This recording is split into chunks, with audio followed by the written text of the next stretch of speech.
Hello viewers, আপনারা দেখছেন টেকলা BD, সাথে আছে আমি ইঞ্জিনিয়ার মাইদুল। আজকে আমরা যে বিষয়টি নিয়ে আলোচনা করব সেটা হলো বেন্ট প্লেট।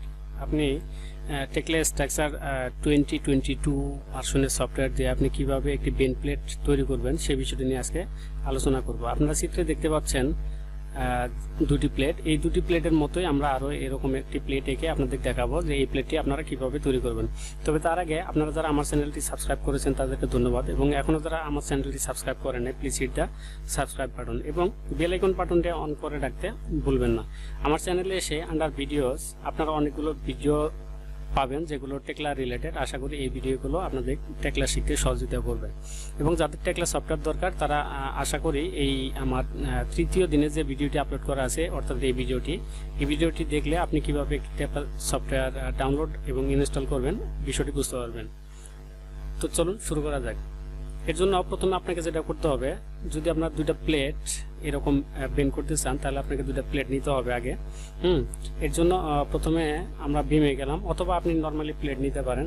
আমরা বিমে যদি প্লেট নেই তাহলে আমার আগে একবার প্লেট অঙ্কন করা ছিল বিধায় মানে প্রোফাইলটা এরকম দেখাচ্ছে। আর আপনারা যখন প্রথমে শুরু করবেন তখন হয়তো অন্যরকম থাকবে, অথবা আমি যদি এইভাবে সিম্পলি একটি প্লেট এঁকে আপনাদের দেখাই তাহলে এটা কিভাবে নিতে হবে। ধরেন আপনি একটা প্লেট আঁকলেন, আপনি আপনার সুবিধা মতো প্লেট আঁকলেন।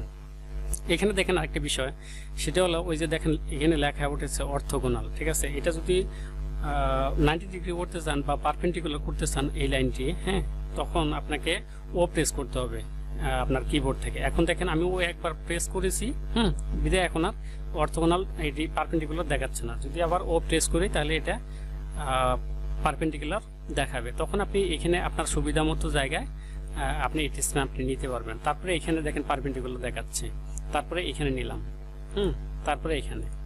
তো আমার প্লেটের দরকার, আমি প্লেট পেয়ে গেছি। ওকে, তো এখন এই দিকে আমরা একটা প্লেট আঁকবো, ঠিক আছে। এর জন্য বিমে যেহেতু প্লেট আঁকাই আছে আমার, মানে ওই প্রোফাইল আমি নিয়েছি আগেই, ঠিক আছে। এখান থেকে এইখানে একটি প্লেট নিলাম। এখন এটার সাইজ আপনি আপনার সুবিধা মতো দিয়ে দিতে পারবেন, ঠিক আছে। এখানে বাই ডিফল্ট যে সাইজ আছে বা এর আগে যে সাইজ দিয়ে আমি কাজ করেছি সেই সাইজেই ধরলাম যে আমি কাজ করব, ঠিক আছে। তো এখন যদি আমি কালার চেঞ্জ করতে চাই, ডাবল ক্লিক করলে এরকম একটি অপশন আসবে। এখানে এই যে দেখেন ক্লাসটাই হচ্ছে আপনার কালার, ঠিক আছে। আপনি কোন কালার দিবেন সেটা আপনি এখানে সিলেক্ট করে দিয়ে মডিফাই করলে এটা ওই কালার হয়ে যাবে। তারপর হচ্ছে নিচে কালারটা যদি চেঞ্জ করি, আবার ডাবল ক্লিক করবেন, তারপরে হচ্ছে যে আপনার সুবিধা মতো কালার এখান থেকে বেছে নিলেন, নিয়ে মডিফাই করলে এটা মডিফাই হয়ে যাবে। এখন আসি বেন্ড কিভাবে করব। বেন্ড করার জন্য আপনাকে প্রথমে যে কাজটি করতে হবে সেটি হলো, এই যে প্লেট আছে, প্লেটের নিচে দেখেন একটি অ্যারো চিহ্ন দেখা যাচ্ছে, অর্থাৎ এই যে এখানে, ঠিক আছে।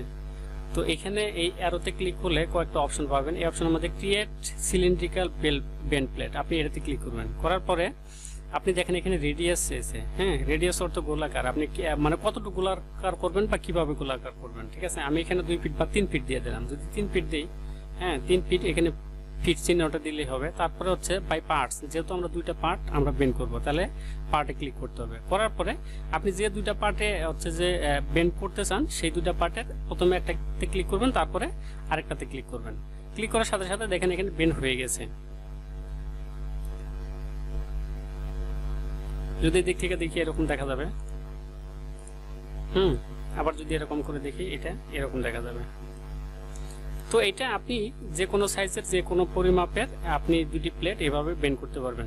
তো আশা করি আপনারা ভিডিওটি বুঝতে পারছেন। আর যদি ভিডিওটি বুঝে থাকেন তাহলে অবশ্যই আপনাদের বন্ধুদের সাথে শেয়ার করতে ভুলবেন না, এবং আমার চ্যানেলটি সাবস্ক্রাইব করে রাখবেন যাতে আমার পরবর্তী ভিডিও আপলোড হওয়ার সাথে সাথে আপনারা নোটিফিকেশন পেয়ে যান। ধন্যবাদ সবাইকে, ভালো থাকবেন। দেখা হবে আবার পরবর্তী কোনো ভিডিওতে, পরবর্তী কোনো টিউটোরিয়ালে। Thank you so much.